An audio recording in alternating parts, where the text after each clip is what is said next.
Thank you very much, Tim. It would be great if you could have those verses open in front of you. I'm going to try my best to explain them and apply them into our lives, show how relevant they are. I'm conscious they're quite densely argued, so let me try and put it in a bit of context for you by telling you a little story.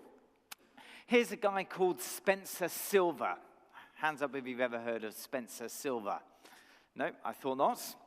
He was a research scientist working for the 3M group in the US, and his project was to create a super strong adhesive to be used in the aerospace industry. That was his job. Unfortunately, it seemed it didn't go very well because what he came up with instead was a very weak, pressure-sensitive adhesive that would peel off surfaces without leaving any trace. Not exactly what was planned. What use was a weak, easy peel adhesive to a company wanting to market ultra-strong products for building aeroplanes? None at all, it would seem.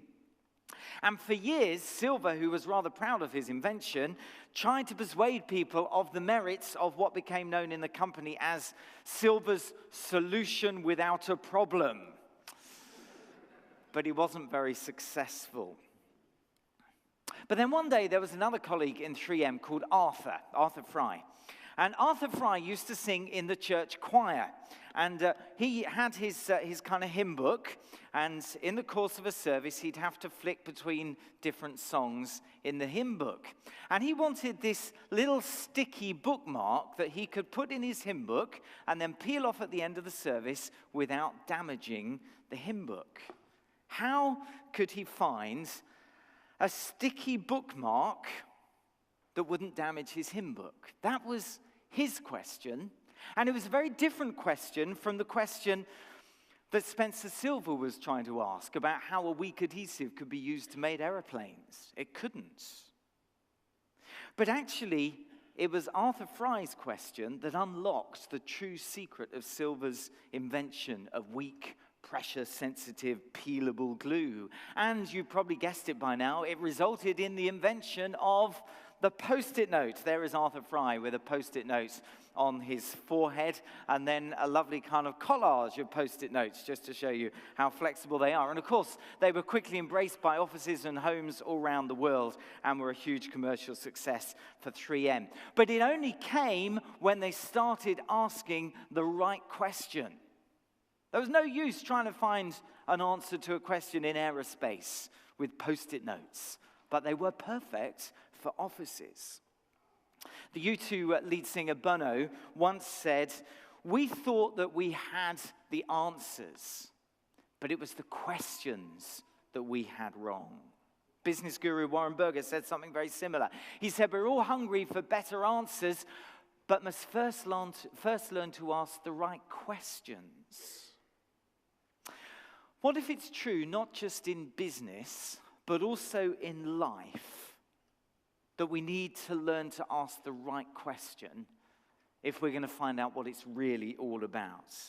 See, we've got lots of questions about life, haven't we? How can we find a truly satisfying relationship? How can we be truly happy? How can we achieve all our goals? How can we make our mark and not be forgotten? How can we have more fun? Lots of questions we ask about life and how to live it.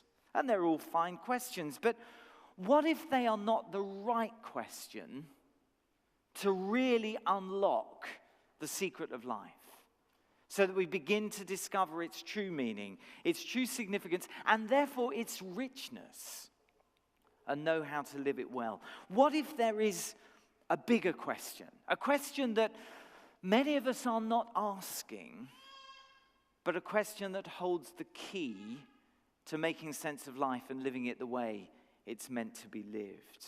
According to the Bible, there is a question like that, and it's a question that not many of us ask. Here it is. It's the question, how can I be in a right relationship with God? That's the key question. How can I be in a right relationship with God? And you can see it in the verses that were read to us, but slightly hidden beneath the language. Apart from the law, verse 21, the righteousness of God has been made known, to which the law and the prophets testify. This righteousness, notice that language, is given through faith in Jesus Christ to all who believe. And the way that Paul, who was one of the early Christian leaders, is talking is this. He's saying righteousness isn't just about kind of goodness.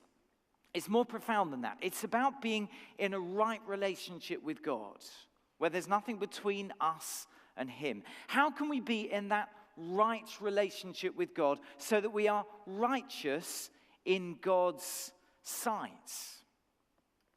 Now, that might be a question you kind of completely want to push aside as not relevant.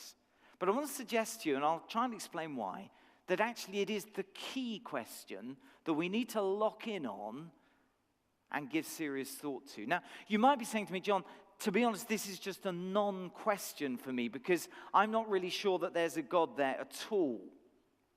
And of course, many people are not sure that there's a God there at all.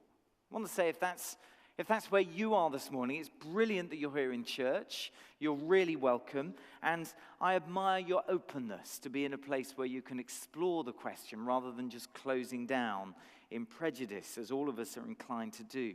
Speaking personally, for me, the evidence suggests that God has shown himself in history in his son, Jesus Christ. You can ask me about that afterwards. And I'm so convinced that that's true that I've become convinced that, yes, there is a God in heaven because he's shown himself in history. And it's ultimately that, together with my experience of him at work in my life, that's convinced me that there is a God, that he's a personal God, and that he can be known. But come and ask me about that afterwards if you're not sure. But if there is a God who can be known, then the question, how can I be in a right relationship with God, has to be the most important question in life, doesn't it? There can't be a more important question to ask if there is a God out there who can be known. It must be the key question. Although it's a question that many of us are not asking, it is a question that over the years some have asked and have been amazed at what they've found. Let me tell you about someone who was very surprised by the answer that he found. His name was Martin Luther, and he was born back in 1483. But when he was mid-20s, he was studying law at university, and when he was mid-20s, he popped home for the weekend, and he was on his horse, as you were in those days, riding back to university, and he hit upon this massive thunderstorm, really big thunderstorm, and right close to him, this huge thunderbolt went to ground. Now, he was okay, he survived, he wasn't hurt, but he was scared witless. But the reason he was scared witless was because he was scared of dying. Because he knew that to die would be to face God and meet him and face his judgments. And Luther was troubled by this question from that point on. How could he ever be ready to face death and with it to face the judgment of God? When he was so flawed, to use the Bible's language, so sinful, how could he be in a right relationship with a God who wasn't flawed and sinful, but who was perfect and pure? How on earth was that possible? And this desperately clawed away at Luther's heart for a long time. In fact, he was so troubled by his close brush with death that in desperation he cried out to one of the Catholic saints, promising that he would be a monk. And just over 2 weeks after the incident with the thunderbolts, he left law school, threw away his books, I think he sold his books, and entered St. Augustine's monastery in Erfurt. And he threw himself there into the life of the monastery, following all its religious practices with total commitment, hoping he could find peace and that he would be ready to face God. But what he found was that however hard he tried working at being good and being incredibly religious, his despair only increased. His conscience wasn't eased at all. If anything, it was getting worse. Until there came this day when he was studying the same book that we've been reading from in the Bible today, the book of Romans. And suddenly the penny dropped for Martin Luther. righteousness, quotes, this right relationship with God, he realized, could never be earned by good works or religious practices, as the Catholic Church of his time was teaching.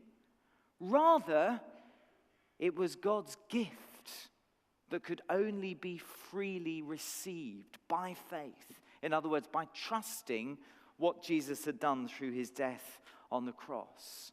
All that hard work, all that trying to be good, all that trying to be religious, all that incredible diligence in religious devotion, it was getting him nowhere, because that would never earn him righteousness. No, the only way he realized to get that righteousness was to receive it freely from God as his undeserved gift. That was the key change, the big surprise that came in Martin Luther's thinking. And you can see it in our passage that we read a few moments ago. Verse 21 again, now apart from the law. In other words, apart from all the questions of being good and being religious, apart from the law, the righteousness of God has been made known, to which the law and the prophets testify. In other words, the Old Testament scriptures, they said it would be this way. And now in the coming of Jesus, it's become crystal clear. This righteousness in the sight of God that could be given apart from the law, apart from good works and religious practices. That was Luther's great discovery, or at least it was the first half of Luther's great discovery, that he couldn't be in a right relationship with God by his works, but if not by his works, then how? Well, what was the second half? It was there in verse 22. He discovered that he could have this righteousness before God simply by receiving it as a gift. Verse 22, this righteousness, this right relationship with God is given. It's a free gift. It's given through faith in Jesus Christ to all who believe. There's the second half of his discovery.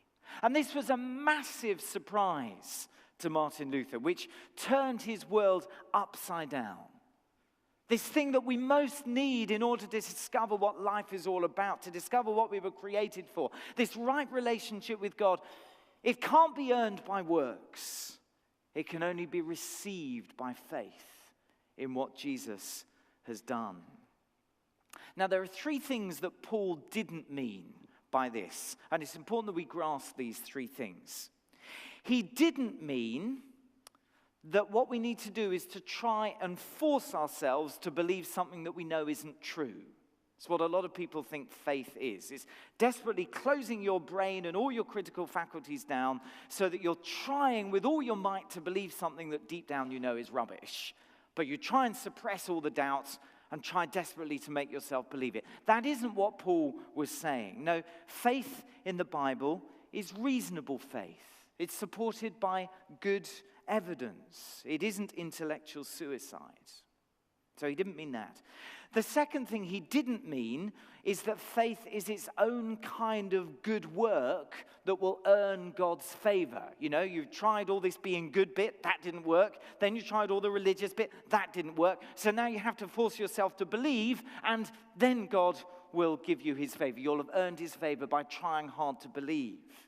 No, that isn't what he meant. Faith is simply the outstretching of an empty hand to receive what God offers you freely.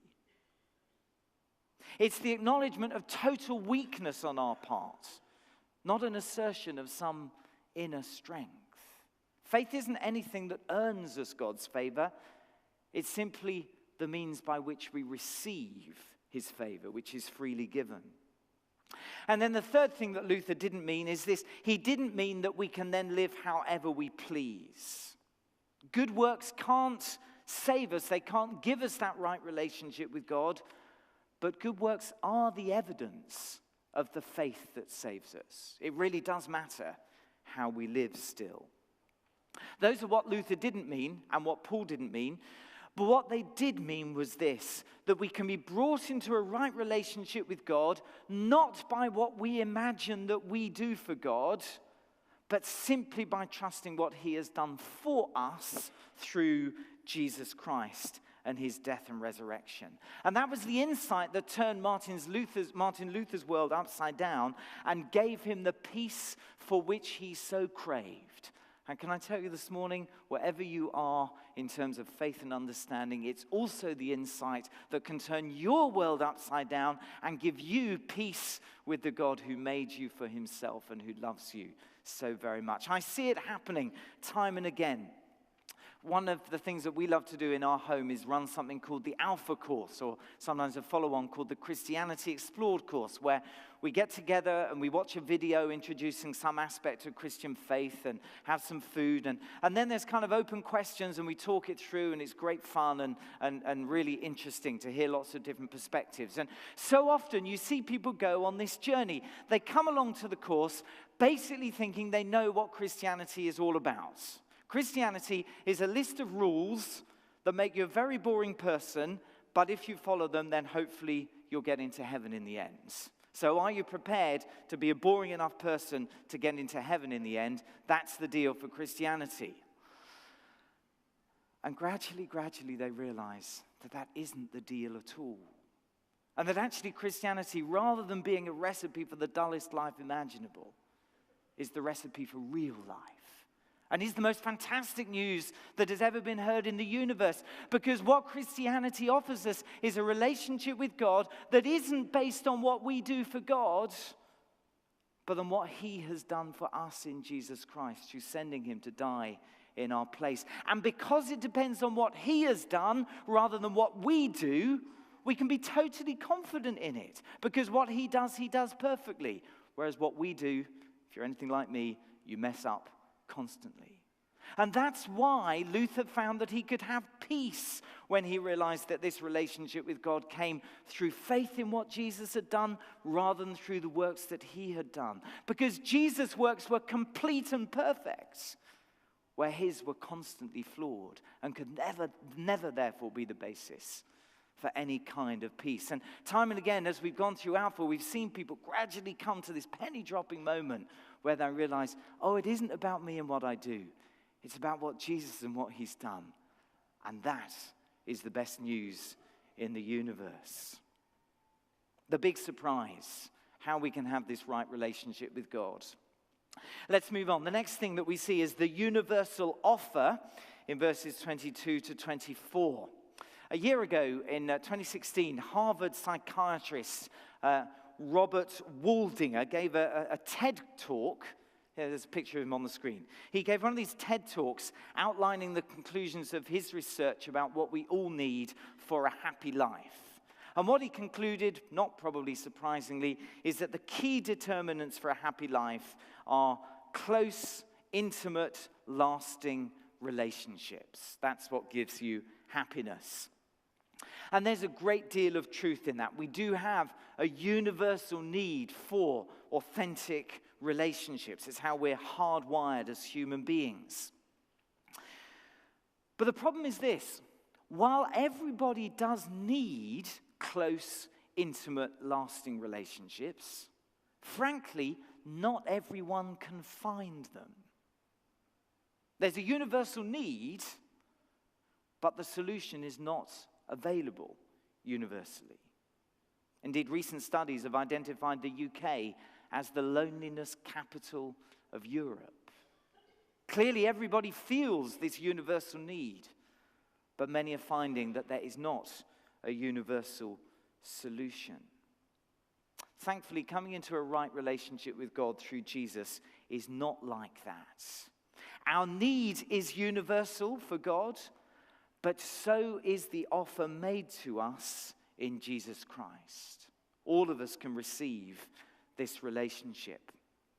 At the time that Paul was writing to the Roman Christians that he was writing to, many of the Jewish people of his time had rather lost sight of God's plan for them, which was a plan not to just hoard God's blessings for themselves, but to pass them on to all of the nations. Many of them had lost that vision, and they were saying, no, look, we are God's people, and the only way for other people to come into a relationship with God is for them to become one of us first. They must become Jews first. And Paul is saying, no, it doesn't work like that. He was himself a Jew, but he says, no, it isn't like that. Middle of verse 22, there is no difference between Jew and Gentile. What does he mean? Well, two things. Jews and Gentiles, that's all of us. Number one, all have the same need.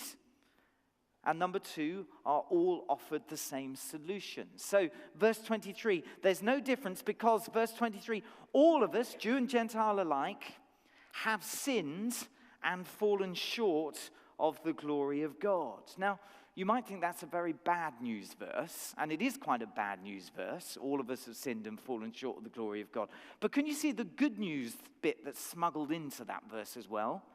Because what it tells us is that every human being was made for something absolutely wonderful. There's this language of falling short, which implies a standard from which we're falling. And actually, what we're falling short of is the glory of God. This is all the perfection and beauty and goodness and light and radiance and kindness and love of God. His glory.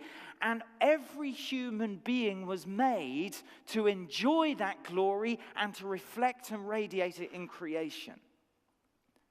That's why Christians are the real humanists. We've got an amazing vision of what humanity is meant to be about. We're meant to be engaged with the most wonderful reality in the universe, the glory of God, and we're meant to be reflecting that glory in creation by living in a way that pleases Him. It's an amazingly rich vision of human life. And yet the truth is that every one of us, Jew and Gentile alike, preacher and congregation alike, male and female alike, every one of us have fallen short of that glory. Rather than accept this wonderful God-centered life He made us for, we chose the self-centered life, rejecting God, falling short of His glory. It's all of us. The need is universal. And when you think about it, that is the world we live in. That is the people we are. We're all like it, aren't we? We're extraordinary creatures who can do the most amazing creative things, reflecting the very glory of God who made us. And we're hopelessly flawed people who just get loads of things wrong. I do, every day, every week. It's what we're like, and it's exactly what the Bible describes. Created for something wonderful, and yet falling short. Universal need, but if we all have the same need, we are also all offered the same solution. Verse 24, I'll read from verse 23. All of us have sinned and fall short of the glory of God, and all are justified freely by His grace through the redemption that came by Jesus Christ. And that word justified there, you could actually translate it righteous. It's the same word as we've had all the way through. In other words, all of us are put into this right relationship with God if we put our faith in Jesus Christ. The same solution offered to every human being. Universal need, universal solution. We all have a need for water, don't we? And in this country, thankfully, we all have access to a solution. It's called a tap. Now, just imagine not being willing to face your need and therefore not embracing the solution. Be crazy, wouldn't it? Actually, you would die fairly quickly. So what about our need to be rescued from falling short of God's glory? What about our need to be brought back into relationship with God through Jesus Christ? Are we willing to face that need and embrace Jesus as the solution to it? Or are we going to bury our heads in the sand and so die? A big surprise, a universal offer, and finally, an unimaginable cost. Verses 24 to 26. Did you notice in verse 24 the word freely? All are justified freely by His grace through the redemption that came by Jesus Christ. That should raise a bit of a question in our minds, I think. let me put it like this. God made us to enjoy his glory and reflect it in creation. We said no. We'd rather seek our own glory and do what we want. That's what the Bible calls sin. Okay, God made us for this. We said, no, we'll do that instead. Him at the center? No, us at the center. That's called sin. But God will forgive and receive us freely if we believe in Jesus. Great, but doesn't that make forgiveness seem a bit cheap? Doesn't that kind of make it sound like all the wrong stuff we do doesn't really matter? If God can just say, oh, well, never mind. It's gone. Don't worry. Don't worry. It's forgiven. Let's just pretend it didn't happen. Doesn't that make it all a bit cheap? Actually, to use Paul's language, doesn't it make God seem unrighteous in counting us as righteous? Doesn't it make him unjust to justify us? Because it's like God saying, all this wrong stuff doesn't matter, isn't it? Well, just look a bit more closely at verse 24 again, and the answer's there. All are justified freely by his grace. It really is as good news as that. But how did it happen? Through the redemption that came by Christ Jesus. That language there of redemption means paying a price to bring someone back. So a price has been paid. It's offered freely to us, but a price has been paid. What was the price and who paid it?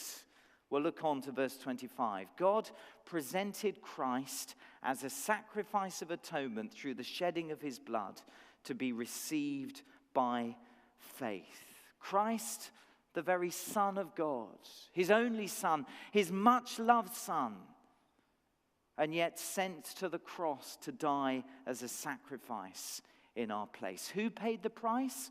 God paid the price by giving his Son up to death for us. The image here of a sacrifice of atonement, it comes from the Old Testament where a guilty person would offer an animal to be killed in their place.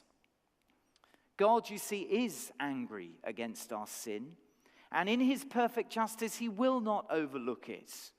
We do deserve to die and to be separated from God forever. That's the choice we've made, and we deserve the consequences. And yet the God who is more angry with our sin than we dare to imagine also loves us more than we dare to dream. And so he came in Jesus Christ to take the anger for us, to die in our place, so that the anger that we deserved is turned away from us and onto him, and he bears it away so that we can be forgiven and brought back into this right relationship with God. That's what Paul is saying here. That's why we can receive this gift of a right relationship with God freely, even though it cost God the most precious thing that he had, his only Son, given up to death for us. And because he's paid the price, we don't have to. There are no works that we need to do to top up what God has done. No religious practices that we have to complete in order to make up for some deficit in what Jesus did on the cross. No, he's done everything that's needed to take away all the rubbish in our lives and to bring us back into a right relationship with God, who made us, who loves us, who stands ready to forgive and embrace us as his own. So God's justice is satisfied, sin has been punished. But God's love is satisfied too, because by taking the punishment in our place, he has opened the door for us to be brought back to himself. God will, in the end, see to it that all our sins are punished, because he is the God of perfect justice. And therefore they will either be punished on the cross, where Jesus paid the price for them, or we will bear the punishment for them ourselves in eternity. In a profound sense, we must choose. But as we reflect on that choice, and as we look at the cross, don't you have to say, what stunning justice, what unbelievable love. How extraordinary is the good news of Jesus. And when we see it, all of our boasting, all of our self-righteousness, all of our thoughts of earning God's approval, they're removed, they're ended. Have a look at verse 27, just beyond our reading, where Paul just says, where then is boasting? In the light of all this, in the light of the fact that we couldn't do anything to get ourselves back to God, but Jesus has done it all, where then is boasting? It's excluded. It's excluded. It leaves us humbled, but it leaves us also rejoicing with the transforming joy of knowing God through Jesus Christ.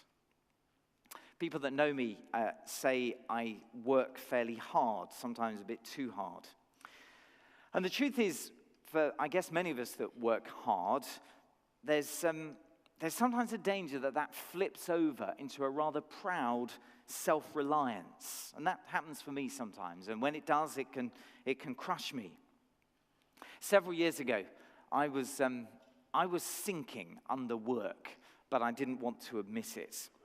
I was endlessly stressed by an email inbox that I just could not keep on top of, no matter how hard I tried. For a long time, I just tried to work harder and harder and harder and harder in order to keep it under control. But it wasn't really working.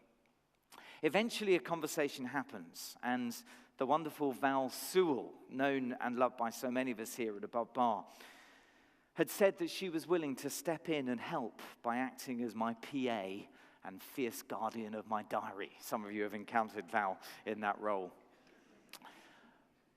All that I had to do was admit my problem and then trust Val to help. I just had to have the humility to say, I can't do it, and to open an empty hand and say, I know you can. Please, yes. Well, eventually I did. And I have to tell you, I've never regretted it for a moment. But that is really what faith is.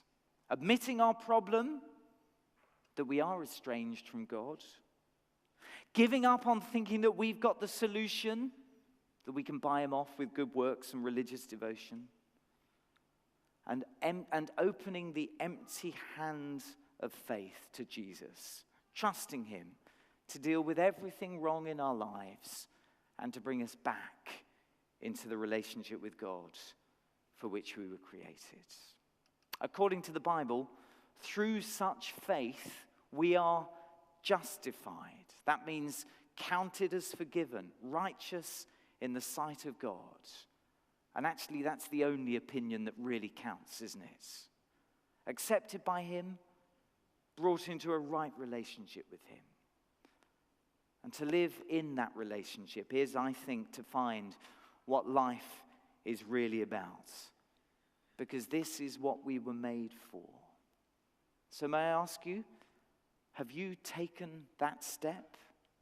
Have you reached out that empty hand of faith to Jesus Christ? Have you begun that relationship with God for which he created you? And have you therefore discovered what life is really about?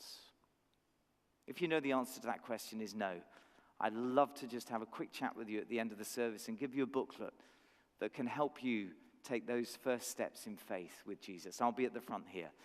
Let's pray. Thank you for listening.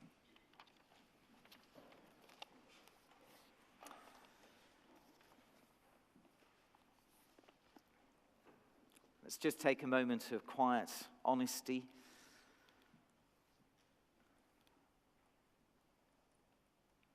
And in our hearts, answer that question. Have we ever opened that empty hand of faith to Jesus? Have we admitted our need to be brought into a right relationship with God? Have we acknowledged that we can't do anything to repair that relationship ourselves? Have we asked Jesus, through his death on the cross, to forgive us and bring us home?